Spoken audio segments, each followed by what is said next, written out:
For the first time in over 2 decades, US combat aircraft have reportedly been shot down in an active conflict zone. According to multiple reports, Iran has downed 2 American fighter aircraft, an F-15 Strike Eagle and an A-10 Thunderbolt II.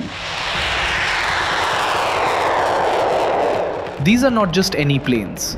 The F-15 is a high-performance, multi-role fighter built for air superiority and precision strikes. The A-10, often called the Warthog, is designed for close air support, heavily armored, built to survive intense ground fire. For systems like these to be taken down, it immediately raises a bigger question. How did Iran manage to do it? This wasn't about a single missile or a lucky hit. Modern air defense works as a system, and that's where Iran seems to have played this smartly. Iran operates a layered air defense network, combining older Soviet-era systems with more modern, domestically developed platforms. Systems like the S-300 air defense system, along with indigenous platforms such as the Bavar 373, allow tracking of aircraft at long ranges. But tracking alone isn't enough. What matters is coordination. Iran has increasingly relied on integrated radar networks, mobile missile launchers, electronic warfare capabilities, which means instead of a static defense, you're looking at a dynamic system that can track, lock, and engage targets in layers. In such environments, even advanced aircraft become vulnerable, especially during low-altitude operations or repeated missions in the same zone. And once patterns are established, interception becomes easier.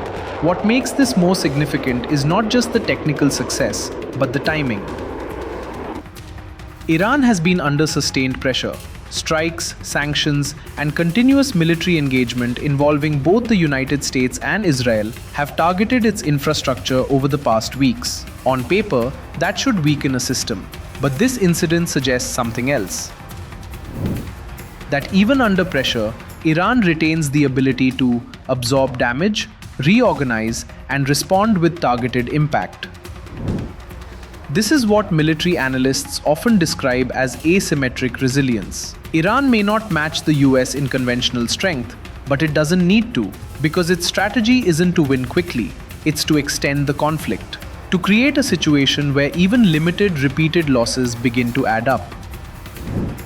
This is where the implications get larger.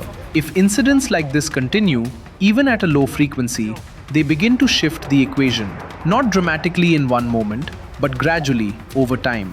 Because modern warfare is not just about firepower, it's about sustainability. If high-value assets like fighter aircraft are repeatedly targeted, it introduces new variables. Operational risk increases, mission planning becomes more cautious, and costs, both financial and strategic, begin to rise. For Iran, this is leverage, not through dominance, but through persistence. The ability to keep the pressure on without needing decisive victories. And that's the real signal here. Not that the balance of power has suddenly changed, but that this conflict may not resolve quickly.